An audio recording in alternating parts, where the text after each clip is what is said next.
आज हम BSc third year से paper number 1 unit number 2 chapter number 5 करने वाले हैं और इसका नाम है इम्प्रॉपर इंटीग्रल विषम समाकल।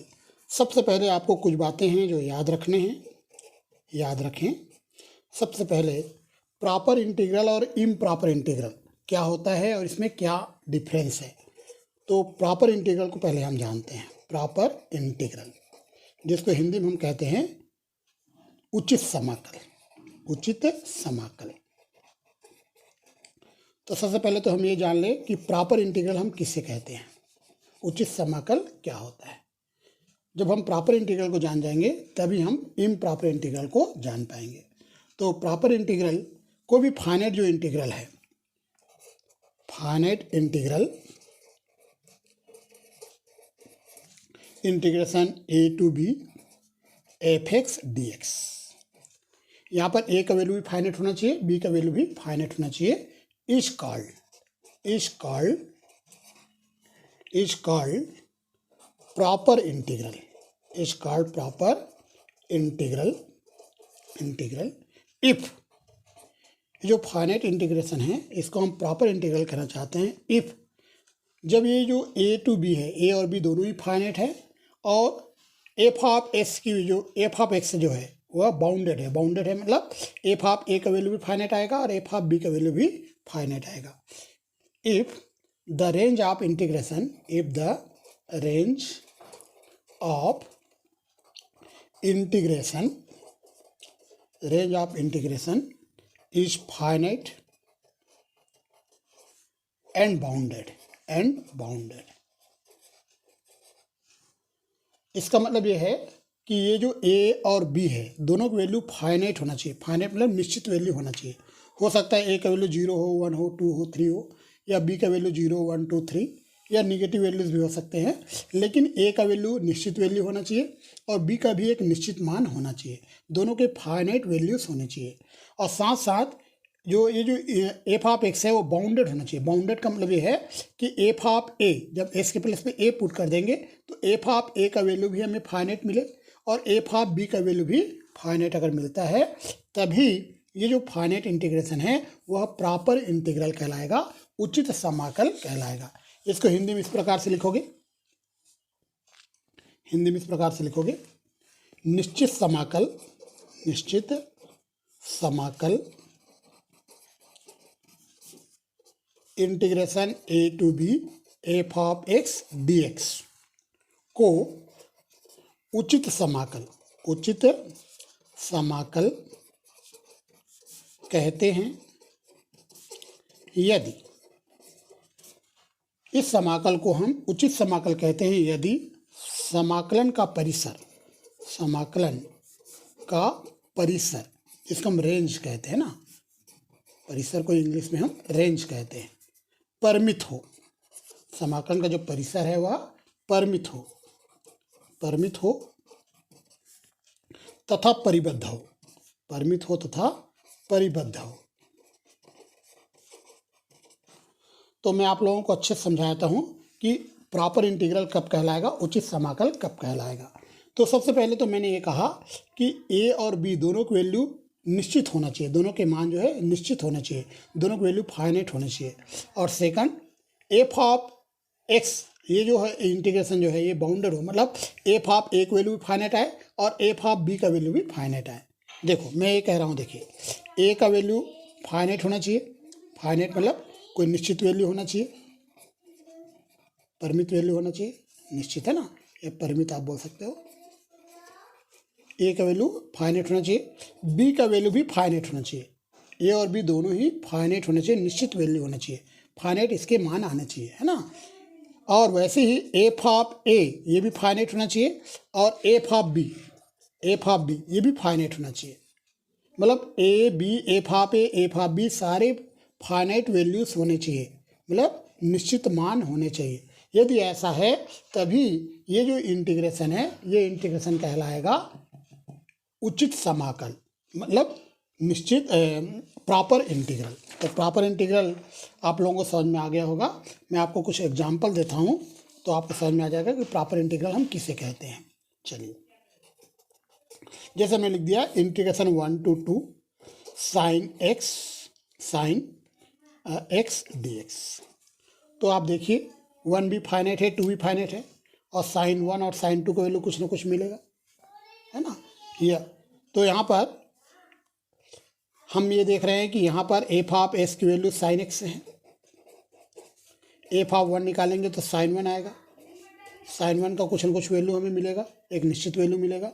एफ ऑफ 2 निकालेंगे तो साइन 2 आएगा, साइन 2 का भी हमें कोई निश्चित वैल्यू मिलेगा, मतलब इसका कोई हमें फाइनाइट वैल्यू मिलेगा, इसका भी एक फाइनाइट वैल्यू मिलेगा, और यहाँ पर 1 और 2 भी फाइनाइट है, मतलब ये प्रॉपर इंटीग्रल है, यह उचित समाकल है, प्रॉपर इंटीग्रल है।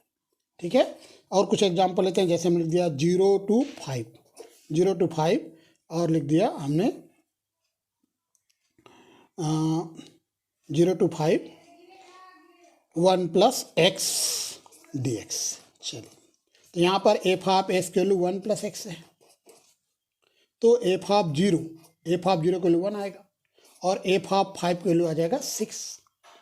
तो देखो ये फाइनाइट वैल्यू है, इसका लोअर लिमिट 0 है, अपर लिमिट 5 है, ये भी फाइनाइट वैल्यू है, निश्चित वैल्यू है, और यहाँ पर 0 और 5 भी फाइनाइट है, 0 भी फाइनाइट है और 5 भी। तो यहाँ पर जो लोअर लिमिट है, अपर लिमिट है, ये दोनों फाइनाइट होना चाहिए। फाइनाइट का मतलब निश्चित होना चाहिए, परिमित होना चाहिए, है ना।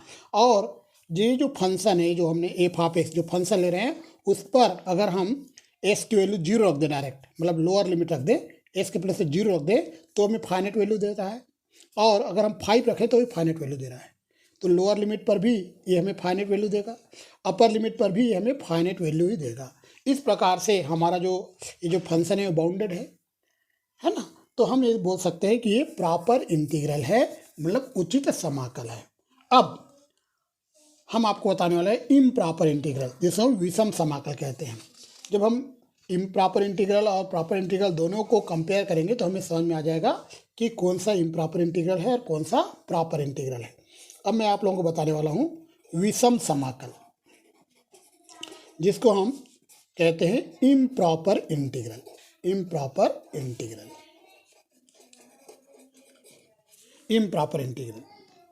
अब यहाँ पे देखिए, हमारे पास एक फाइनाइट इंटीग्रल है, finite integral integration a to b f of x dx is called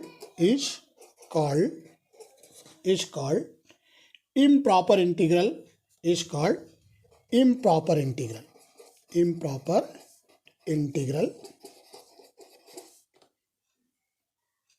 integral of first kind,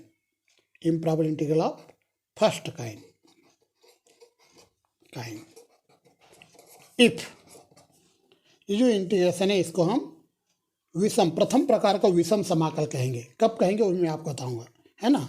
मैं कह रहा हूँ निश्चित समाकल integration a to b f of dx को प्रथम प्रकार का विषम समाकल कहते हैं। प्रथम प्रकार का विषम समाकल कहते हैं। यदि प्रथम प्रकार का विषम समाकल कब कहेंगे, जब इनमें से a या b, या तो a इनफाइनाइट हो या b इनफाइनाइट हो, या दोनों में से कोई एक इनफाइनाइट हो, है ना। अगर a और b में से कोई भी एक इनफाइनाइट आता है, या दोनों एक इन्फिनिटी या दूसरा -इन्फिनिटी आ जाए, तो भी ये प्रथम प्रकार का इम्प्रॉपर इंटीग्रल कहलाएगा, विषम समाकल कहलाएगा, है ना। इसके लिए कंडीशन ये है कि इसका जो रेंज है, इंटीग्रेशन का जो रेंज है वो इनफाइनाइट होना चाहिए। मतलब मैं बोल देता हूँ, if the range of integration is infinite, है ना। हिंदी में लिखोगे समाकलन का परिसर, रेंज को हम परिसर कहते हैं ना, परिसर, समाकलन का परिसर अनंत हो। तो यहाँ पर आप देखिए, हो सकता है a की वैल्यू इन्फिनिटी हो जाए, या हो सकता है b की वैल्यू इन्फिनिटी हो, या हो सकता है a और b दोनों की वैल्यू इन्फिनिटी और -इन्फिनिटी हो, है ना। a की वैल्यू इन्फिनिटी या -इन्फिनिटी हो जाए, या b की वैल्यू इन्फिनिटी या -इन्फिनिटी हो जाए, तो दोनों में से कोई भी एक कंडीशन रहे, ए या बी में से कोई भी एक इन्फिनिटी दिखता है या माइनस इन्फिनिटी दिखता है तो वो कहलाएगा improper integral of first kind, प्रथम प्रकार का विषम समाकल। चलिए मैं आपको एग्जांपल देके समझाता हूँ। जैसे हमने लिखा इंटीग्रेशन 0 टू इन्फिनिटी e की पावर x dx। तो यहाँ पे हम देखो a का वैल्यू 0 है, b का वैल्यू इन्फिनिटी है, तो ये इम्प्रॉपर इंटीग्रल है। अगर हम इस प्रकार लिख दिया माइनस इन्फिनिटी टू 1 और लिख दिया e की पावर x dx, ये भी इम्प्रॉपर इंटीग्रल है, improper integral of first kind. तो improper integral of first kind, जिसको हम हिंदी में प्रथम प्रकार का विषम समाकल कहते हैं, उसकी पहचान करना बहुत ही आसान है। आप क्वेश्चन को देख के ही उसका पहचान कर सकते हो। क्वेश्चन में या तो यहाँ इन्फिनिटी दिखेगा या यहाँ इन्फिनिटी दिखेगा या माइनस इन्फिनिटी आपको दिखेगा। इस प्रकार का है जैसे minus infinity to infinity e to the power x dx। ऐसे यहाँ पे e की पावर s की जगह कोई दूसरा फंक्शन भी हो सकता है, लेकिन मैं आपको ये बता रहा हूँ कि यहाँ पर लोअर लिमिट या अपर लिमिट दोनों में से कोई एक इन्फिनिटी या माइनस इन्फिनिटी जरूर होगा। तो ये कहलाएंगे improper integral of first kind, प्रथम प्रकार का विषम समाकल कहलाएगा। ठीक है, जैसे मान लो मैंने लिख दिया 1 टू इन्फिनिटी और मैं लिख दिया 1 plus 1 by x d x, ये ऐसे लिख दिया। तो ये भी improper integral of first kind. देखो यहाँ इन्फिनिटी लिखा है ना, कोई भी हो इस प्रकार से। जैसे मान लो integration a to infinity f of x d x, f of x के प्लेस पे कुछ भी फंक्शन हो सकता है। क्या लोअर लिमिट a है लेकिन अपर लिमिट तो इन्फिनिटी है, तो ये कहलाएगा improper integral of first kind. इस प्रकार से minus infinity to b f of x d x, या इस प्रकार से है minus infinity to infinity f of x d x. तो जब भी आपको इन्फिनिटी या माइनस इन्फिनिटी दिखाई देता है क्वेश्चन में, इंटीग्रेशन का लोअर लिमिट हो या अपर लिमिट हो, कोई भी एक जगह इन्फिनिटी या माइनस इन्फिनिटी दिखाई देता है या दोनों जगह दिखाई देता है, तो ये कहलाएगा प्रथम प्रकार का विषम समाकल, मतलब improper integral of first kind. तो आप क्वेश्चन को देख के ही पहचान कर सकते हो कि यह improper integral of first kind है कि प्रॉपर इंटीग्रल है। तो ये improper integral of first kind. अब मैं आपको बताने वाला हूँ improper integral of second kind, improper integral of second kind. चलिए finite integral integration a to b f of x dx is called improper integral of second kind if, ये जो finite integration है इसको हम improper integral of second kind कहना चाहते हैं। If कब कहेंगे, जब रेंज तो फाइनाइट होगा integration, if the range of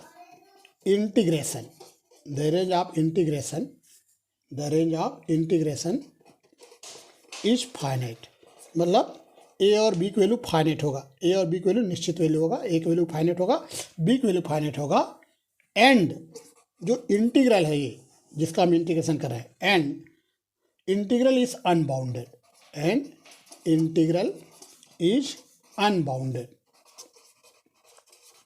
unbounded का मतलब ये है कि जब हम एस के प्लेस पे ए पुट करेंगे तो इसका वैल्यू जो है इन्फिनिटी या माइनस इन्फिनिटी आ जाएगा, या एस के प्लेस पे बी पुट करेंगे तब इसका वैल्यू इन्फिनिटी या माइनस इन्फिनिटी हमें मिल जाएगा। तो ऐसा अगर है केस आता है तो कहलाएगा improper integral of second kind. Hindi में ऐसे लिखेंगे, देखो हिंदी में लिखेंगे निश्चित समाकल integration a to b f of x d x को द्वितीय प्रकार का विषम समाकल कहते हैं यदि समाकलन का परिसर परिमित है, यदि समाकलन का परिसर, जिसको हम रेंज कहते हैं इंग्लिश में, परिसर परिमित है मतलब निश्चित है ना, तथा समाकल अपरिबद्ध है,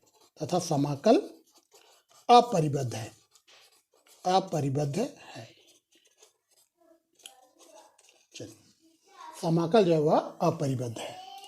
आपको एग्जाम्पल देके समझाता हूँ ताकि आपको सारी बातें समझ में आ जाए। जैसे मैंने एक एग्जाम्पल लिखा है, मैं लिखा है इंटीग्रेशन 1 से 2 1/1 माइनस एक्स और x माइनस 2 dx, ये इस प्रकार से लिख दिया। तो इस इंटीग्रेशन में हम देख रहे हैं कि 1 फाइनाइट है, 2 भी फाइनाइट है, 1 एक फिक्स वैल्यू, 2 भी फिक्स वैल्यू है।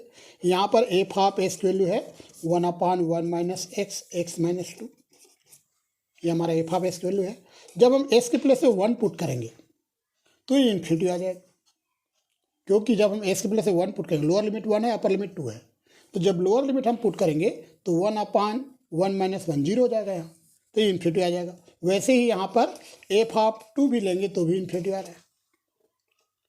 तो आप देख रहे हो 1 फाइनाइट है, 2 फाइनाइट है, लेकिन इस फंक्शन ये जो एफ ऑफ एक्स है, ये जो इंटीग्रल है, ये अनबाउंडेड है। अनबाउंडेड है इसलिए बोल रहा हूँ क्योंकि जब इसमें हम लोअर लिमिट पुट करते हैं, यहाँ मतलब एफ ऑफ एक्स में लोअर लिमिट रखते हैं तो इन्फिनिटी हमें मिल रहा है। तो ये आपका सेकंड टाइप का इम्प्रॉपर इंटीग्रल है। और एग्जांपल देता हूँ, जैसे मैंने लिख दिया 0 to 2 1/x 1 + x dx। चलिए इसमें आप देखिए, यहाँ पर 0 फाइनाइट है, 2 भी फाइनाइट है। यहाँ पर एफ ऑफ एक्स वैल्यू है 1/x 1 + x। तो जब हम s के प्लेस पे 0 पुट करेंगे, लोअर लिमिट इसका 0 है, अपर लिमिट 2 है, जब s के प्लेस से 0 पुट करेंगे तो इन्फिनिटी आ जाएगा, 1/0 इन्फिनिटी हो जाएगा। एफ ऑफ 2 की वैल्यू इन्फिनिटी नहीं आएगा। देखो एफ ऑफ 2 हम निकालेंगे, अपर लिमिट इसका 2 है, तो ये आंसर आएगा, यहाँ 2 रखेंगे तो 1/2 × 3 1/6 आएगा, है ना। तो ये हमें फाइनाइट वैल्यू दे रहा है अपर लिमिट में, लेकिन लोअर लिमिट में तो वैल्यू इन्फिनिटी आ रहा है। तो मैंने आपको बताया है कोई भी एक जगह, या तो ए पर या तो बी पर, अगर इस फंक्शन की वैल्यू इन्फिनिटी आ जाए, लोअर लिमिट पर भी आए या अपर लिमिट पर आए या दोनों पे आ जाए, तो ये कहलाएगा improper integral of second kind, द्वितीय प्रकार का विषम समाकल कहलाएगा। यहाँ पर आप देख रहे हो इस एग्जाम्पल में 2 पर फंक्शन की वैल्यू क्या आ रहा है 1/6, है ना। इसका जो वैल्यू है जब हमने अपर लिमिट पुट किया तो 1/6 एक फाइनाइट वैल्यू मिल रहा है, लेकिन 0 पर इसका वैल्यू जो है इन्फिनिटी आ रहा है। तो ये भी improper integral of second kind है। एक और एग्जांपल मैं आपको देता हूँ, जैसे मान लो हमने लिखा है integration 0 to 3 1/x - 3 x² 1x या 1x - 3 है, चलो 1/x - 3 x - 1 dx, इस प्रकार से। तो यहाँ पे आप देखो एफ ऑफ एक्स की वैल्यू है 1/x - 3 x - 1। जब हम एफ ऑफ 0 रखेंगे तो एफ ऑफ 0 की वैल्यू हमें 1/3 मिलेगा, एस की जगह 0 को देख लो, 1/3 हमें मिलेगा, मतलब एक फाइनाइट वैल्यू मिल रहा है। लेकिन आप देखो जब आप एस की जगह 3 पुट करोगे, क्योंकि अपर लिमिट 3 है इसका, जब आप एस के प्लेस 3 पुट करोगे तो यहाँ पे 3 - 3 0 हो जाएगा और 1/0 इन्फिनिटी हो जाएगा, तो आंसर इन्फिनिटी हो जाएगा, क्योंकि नीचे 0 आ रहा है तो इन्फिनिटी हो जाएगा। तो लोअर लिमिट पर तो हमें फाइनाइट वैल्यू मिल रहा है, लेकिन अपर लिमिट पर वैल्यू इनफाइनाइट आ रहा है, तो ये भी improper integral of second kind कहलाएगा।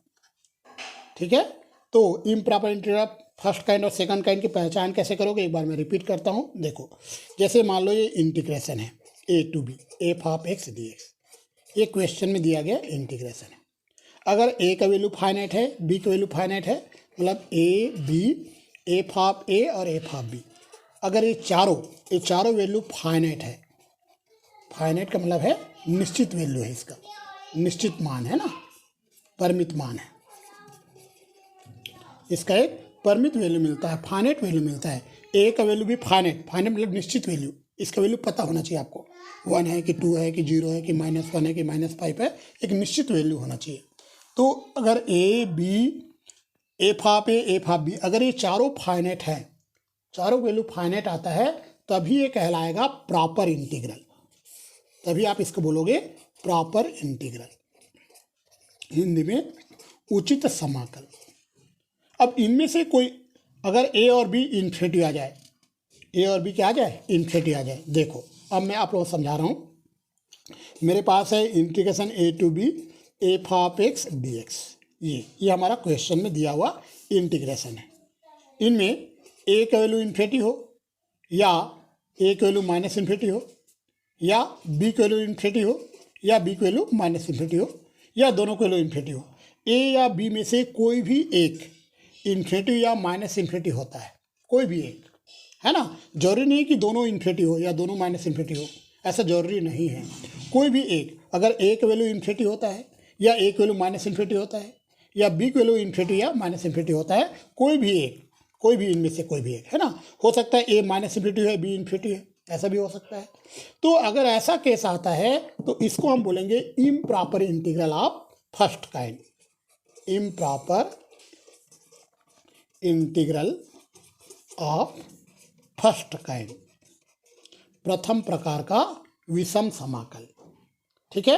अब ये जो इंटीग्रेशन है a to b f of x d x, इस इंटीग्रेशन को हम improper integral of second kind तभी कहेंगे जब ए और बी दोनों फाइनाइट वैल्यू आता है। ए और बी दोनों ही फाइनाइट है। फाइनाइट है मतलब इसका निश्चित मान आपको पता है। ए और बी दोनों ही फाइनाइट वैल्यू है, परिमित मान है दोनों के।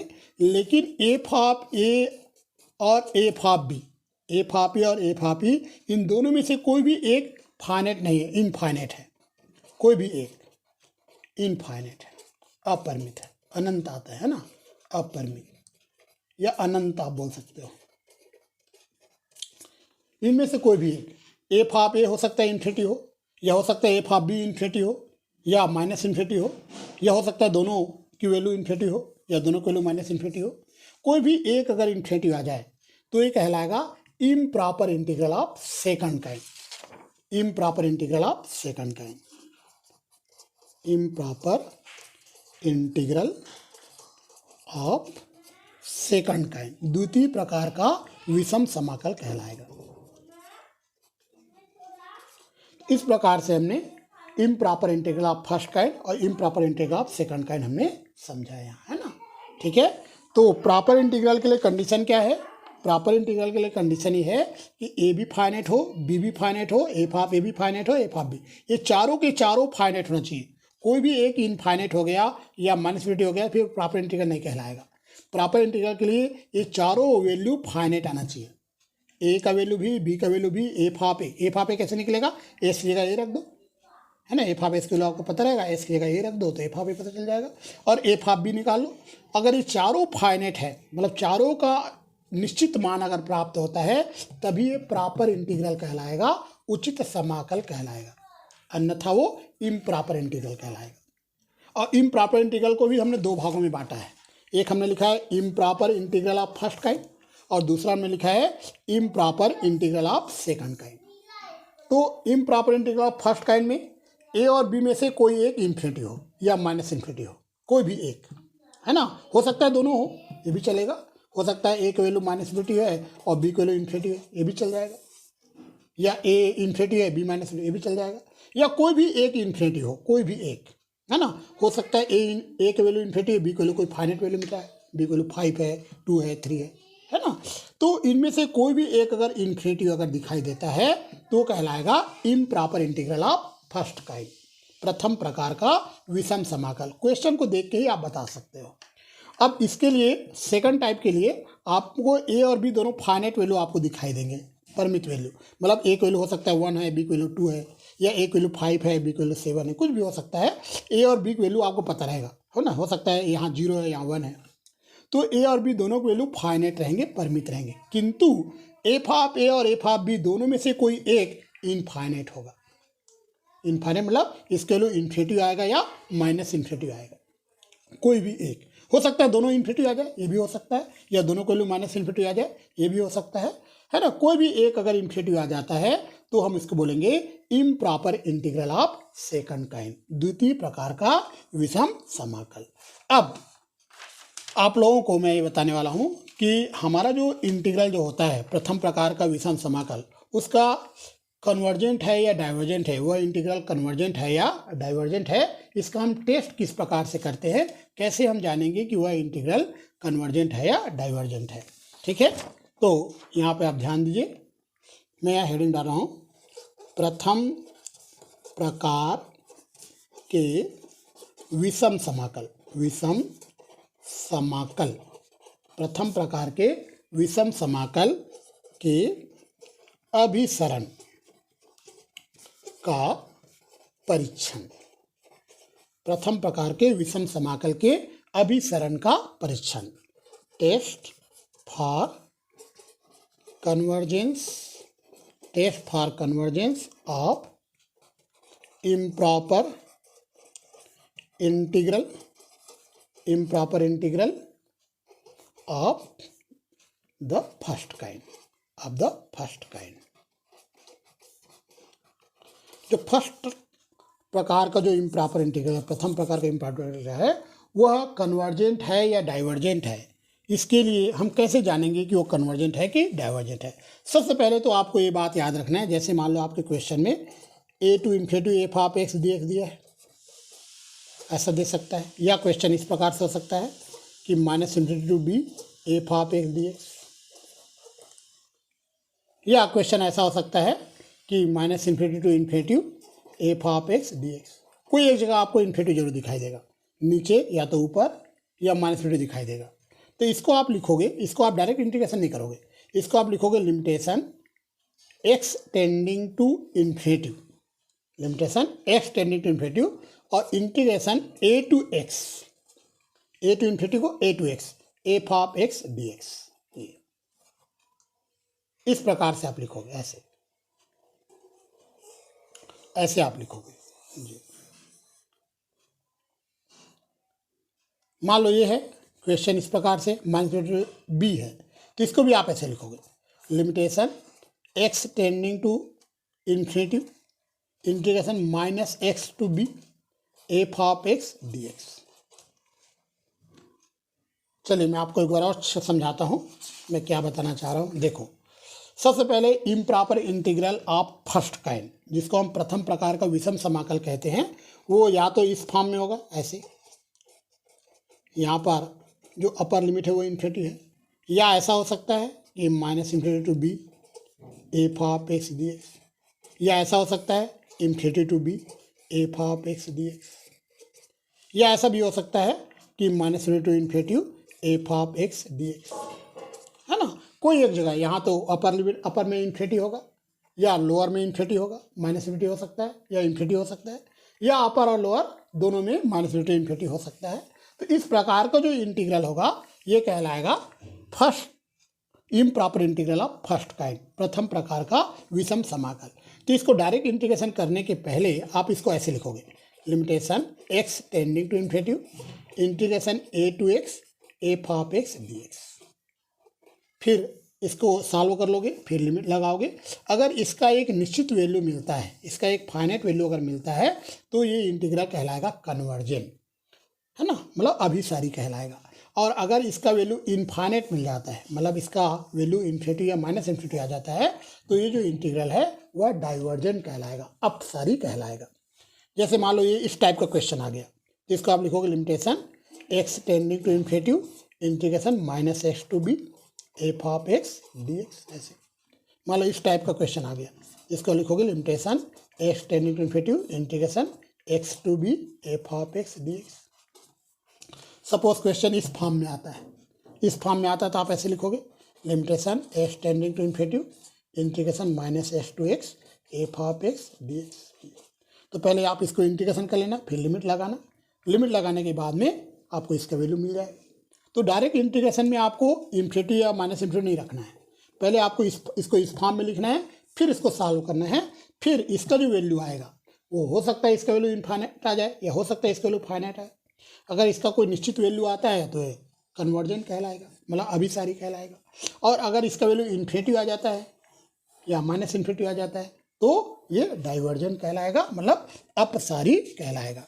चलिए कुछ क्वेश्चंस हम करते हैं जिससे ये समझ में आएगा कि हम किस प्रकार से कन्वर्जेंस को टेस्ट करेंगे। एक क्वेश्चन है, test for convergence of the following integral. Test for convergence of the following integrals। Test for convergence of the following integral. Hindi में क्वेश्चन इस प्रकार से आएगा, निम्नलिखित समाकलों के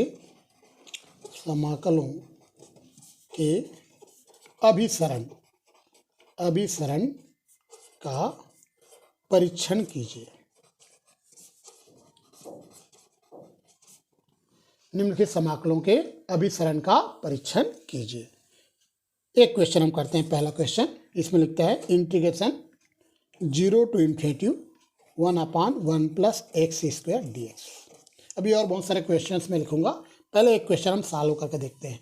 हमें ये चेक करना है कि ये जो इंटीग्रेशन है वह कन्वर्जेंट है या डाइवर्जेंट है। मतलब यह इंटीग्रेशन, ये समाकल जो दिया गया है यह अभिसारी है या अपसारी है। अभी और बहुत सारे क्वेश्चंस में लिखूंगा यहाँ। पहले इस क्वेश्चन का हम सोल्यूशन देखते हैं, फर्स्ट क्वेश्चन का। चलिए तो हम स्टार्ट करते हैं सोल्यूशन ऑफ क्वेश्चन नंबर 1। तो यहाँ पर हमें जो इंटीग्रल दिया गया है, गिवन इंटीग्रल इस दिया गया समाकल है।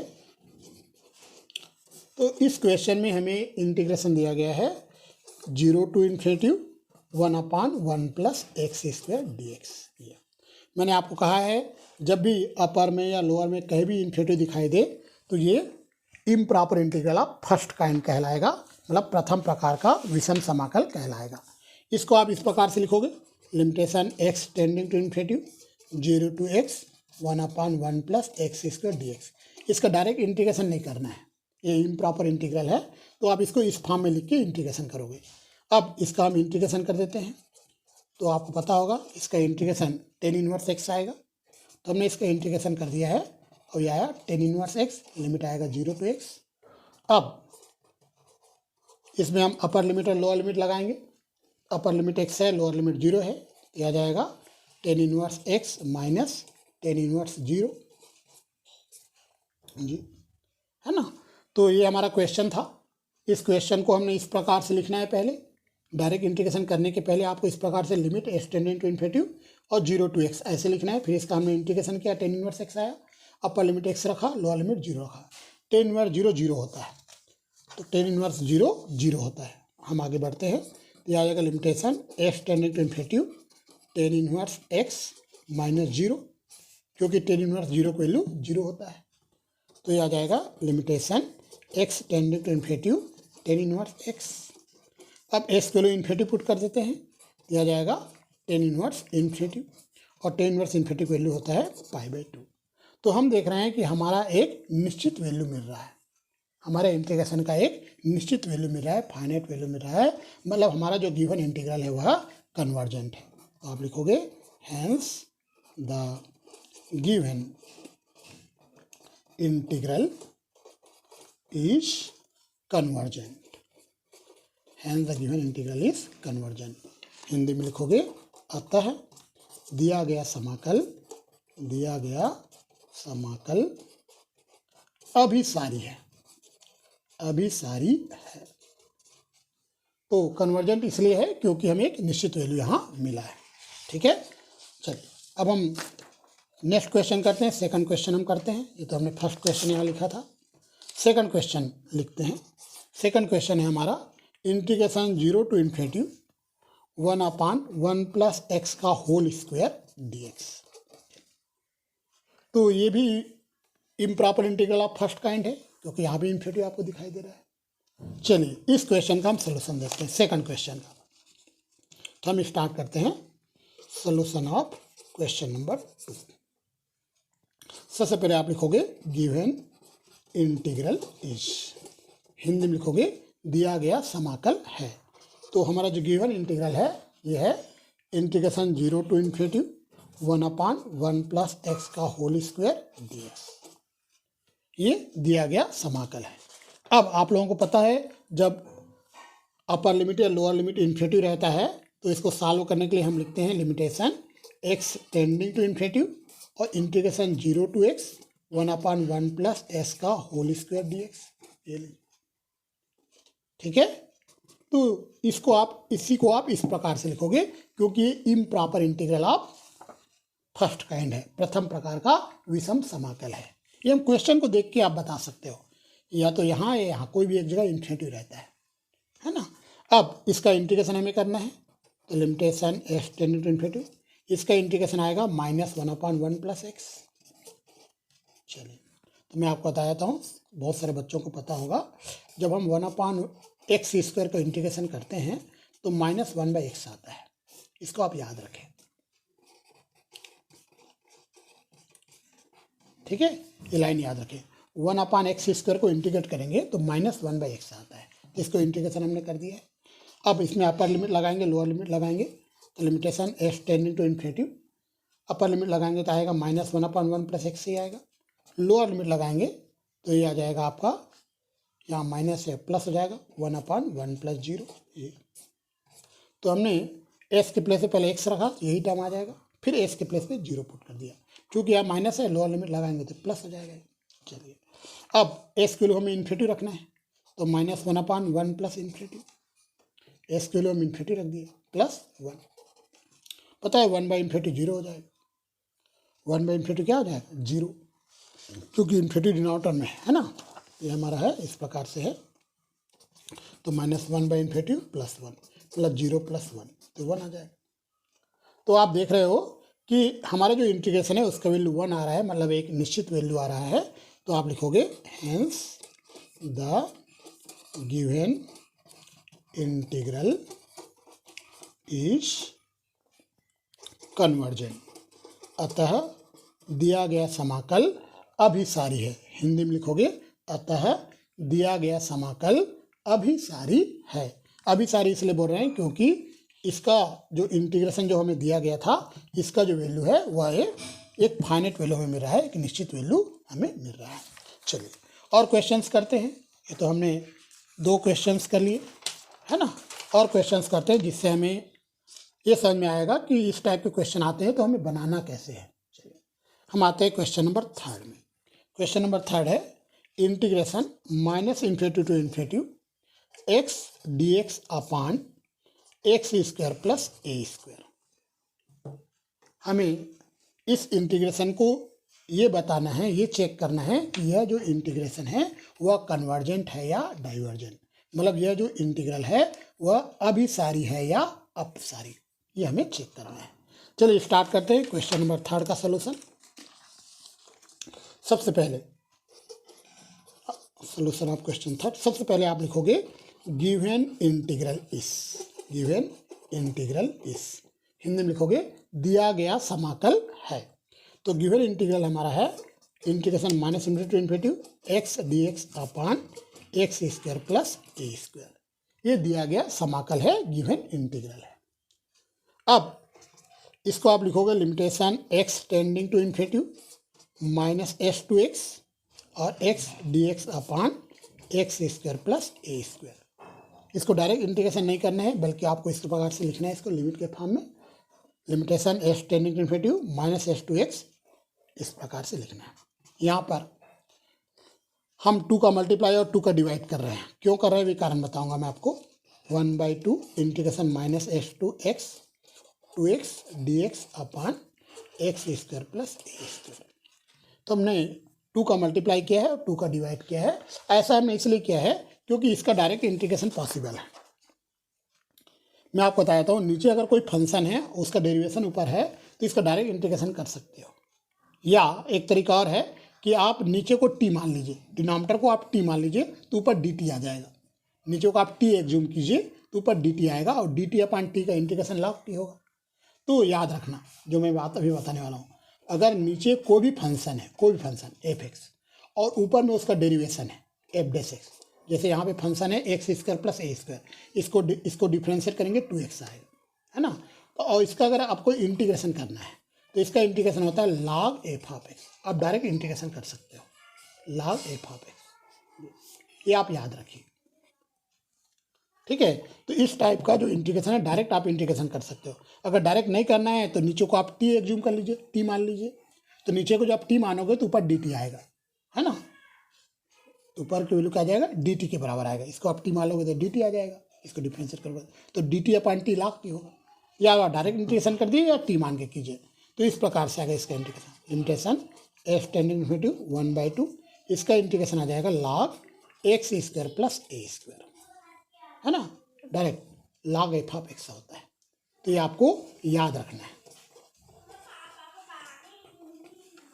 ये आपको याद है। और लिमिट पुट करोगे -s to x, पहले अपर लिमिट लगाओगे फिर लोअर लिमिट। तो पहले हम अपर लिमिट लगा देते हैं, ये आ जाएगा limitation s tending to infinity 1/2 और log x² plus a², s के प्लेस पे एक्स पुट कर दिए माइनस log, अब एस के प्लेस पे रखेंगे -x का होल स्क्वायर प्लस a²। तो हमने एस के प्लेस पे एक्स पुट कर दिया, फिर एस के प्लेस पे -x हमने पुट किया है। अपर और लोअर लिमिट हमने लगाया है। तो 1/2 limitation s tending to infinity log x² plus a² minus, यहाँ भी -s का होल स्क्वायर x² ही होगा, x² प्लस a²। ये दोनों टर्म सेम आ गया, कैंसिल हो जाएगा, बीच में माइनस साइन है तो कैंसिल हो जाएगा। ये आएगा 1/2 limitation s tending to infinity, ये तो 0 आ जाएगा, कैंसिल होगा, और 0 लिमिट लगाएंगे तो आंसर 0 आएगा।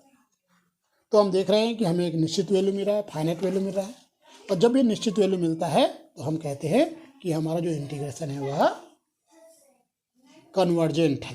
तो आप लिखोगे hence the given integral is convergent, अतः दिया गया समाकल अभिसारी है। हिंदी में आप लिखोगे अतः दिया गया समाकल अभिसारी है, कन्वर्जेंट है मतलब अभिसारी है। एक और क्वेश्चन करते हैं, चलिए। तो अभी हमने 3 क्वेश्चंस कर लिए हैं, हम आते हैं क्वेश्चन नंबर 4 में।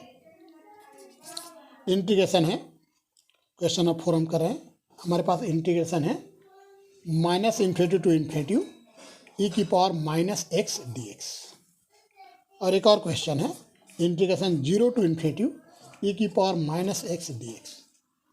वैसे ही एक और क्वेश्चन हम देख रहे हैं इंटीग्रेशन -∞ टू 0 e⁻x dx। ये 3 क्वेश्चन और हमने कर दिया, 4, 5, 6। हमें ये चेक करना है कि ये जो इंटीग्रल है वह कन्वर्जेंट है या डाइवर्जेंट है। मैंने आपको कहा था कि जब भी लोअर लिमिट या अपर लिमिट में आपको इन्फिनिटी दिखाई दे, ये improper integral of first kind कहलाता है, मतलब प्रथम प्रकार का विषम समाकल कहलाता है। तो हम स्टार्ट करने वाले हैं सोल्यूशन ऑफ क्वेश्चन नंबर 4। सबसे पहले आप लिखोगे गिवन इंटीग्रल इज दिया गया समाकल है। तो क्वेश्चन नंबर 4 में हमारा इंटीग्रेशन है -∞ e⁻⁻x dx। अब इसको आप डायरेक्ट इंटीग्रेशन नहीं करोगे, डायरेक्ट इंटीग्रेशन आपको नहीं करना है, बल्कि आपको लिखना है limitation x tending to infinity -s to x e⁻⁻x dx। Direct integration नहीं करना है, याद रखना, क्योंकि ये improper integral of first kind है, ये इम्प्रॉपर इंटीग्रल है, विषम समाकल है। तो इसको पहले इस फॉर्म में लिखोगे, उसके बाद में आप इसका इंटीग्रेशन कर दोगे। तो limitation s tending to infinity, इसका इंटीग्रेशन आएगा -e⁻⁻x और लिमिट होगा -s to x, है ना। e⁻⁻x का इंटीग्रेशन होगा -e⁻⁻x। सबसे पहले हम इसका लिमिट लगाते हैं, अपर लिमिट और लोअर लिमिट। पहले अपर लिमिट लगाएंगे तो -e⁻⁻x और लोअर लिमिट लगाएंगे तो प्लस हो जाएगा और e⁻x आ जाएगा। पहले x के प्लेस पे x रखा, ये आएगा, ये सेम आएगा। फिर x के प्लेस पे -x जब रखेंगे तो यहाँ -x का x हो जाएगा। तो अपर लिमिट लोअर लिमिट हमने लगा दिया। अब यहाँ पर x की जगह इन्फिनिटी रखने वाले हैं तो -e⁻⁻∞ प्लस e⁻∞ हो जाएगा। आपको बता दूँ e⁻∞ इन्फिनिटी होता है और e⁻∞ 0 होता है, याद रखना। e⁻∞ इन्फिनिटी होता है, e⁻∞ 0 होता है और e⁻0 1 होता है। ये सब याद रखें आप लोग, ये सारी बातें याद रखना चाहिए, याद रखें। तो ये बात आपको याद रखना है, e⁻∞ 0 होता है और e⁻∞ इन्फिनिटी होता है। तो इसका वैल्यू 0 होगा, इसका वैल्यू इन्फिनिटी होगा, है ना। तो यहाँ पर यह आ जाएगा 0 प्लस इन्फिनिटी, मतलब इन्फिनिटी आ जाएगा। तो हम देख रहे हैं कि हमारा जो इंटीग्रल है उसका वैल्यू इन्फिनिटी आ रहा है, हमारा जो इंटीग्रल है उसका वैल्यू इन्फिनिटी आ रहा है। इसका मतलब ये है कि हमारा जो गिवन इंटीग्रल है वह डाइवर्जेंट है। Hence the given integral is divergent, अतः दिया गया समाकल अपसारी है, दिया गया समाकल अपसारी है, डाइवर्जेंट है। हम क्वेश्चन नंबर 5 देखते हैं। Solution of question number 5, given integral is. तो क्वेश्चन नंबर 5 में हमारा जो इंटीग्रल है आई का वैल्यू ये दिया गया है इंटीग्रेशन 0 टू इन्फिनिटिव e की power minus x d x, ये हमें दिया गया है। क्वेश्चन नंबर 5 आप देखिए, 0 टू इन्फिनिटिव e की power minus x d x. अब इसको आप लिखोगे limitation x tending to infinitive 0 to x e की power minus x d x, ये। अब आप इसको इंटीग्रेट करोगे, है ना। डायरेक्ट इंटीग्रेशन नहीं करना है, याद रखना। डायरेक्ट इंटीग्रेशन आप इसको नहीं करना, पहले इसको इस फॉर्म में लिखना, उसके बाद में इंटीग्रेशन करना है। तो आएगा limitation x tending to infinitive, इसका इंटीग्रेशन होगा माइनस e की power minus x, limit 0 to x। अब इसमें लिमिट लगा दीजिए, मतलब अपर लिमिट x है, लोअर लिमिट 0 है, अप्लाई कर दीजिए। तो limitation x tending to infinitive minus e की पावर माइनस एक्स ही रहेगा, s की जगह x रखेंगे तो, और प्लस e की पावर 0 हो जाएगा। फिर s की 0 होंगे, क्योंकि लोअर लिमिट लगा रहे हैं तो माइनस का प्लस हो जाएगा। अब यह आ जाएगा limitation s tending to infinitive minus e की पावर माइनस एक्स और e की पावर 0 1 होगा। अब s के लिए इन्फिनिटिव रखना है, s की जगह इन्फिनिटिव रखना है, तो माइनस e की power minus infinitive plus 1, s की जगह इन्फिनिटिव पुट कर दिए। अब e की पावर माइनस इन्फिनिटिव 0 होता है, 0 प्लस 1 आ गया। तो हम देख रहे हैं हमारा इंटीग्रल का वैल्यू 1 आ रहा है। इसका मतलब है हमारा जो गिवन इंटीग्रल है वह कन्वर्जेंट है, अभिसारी है।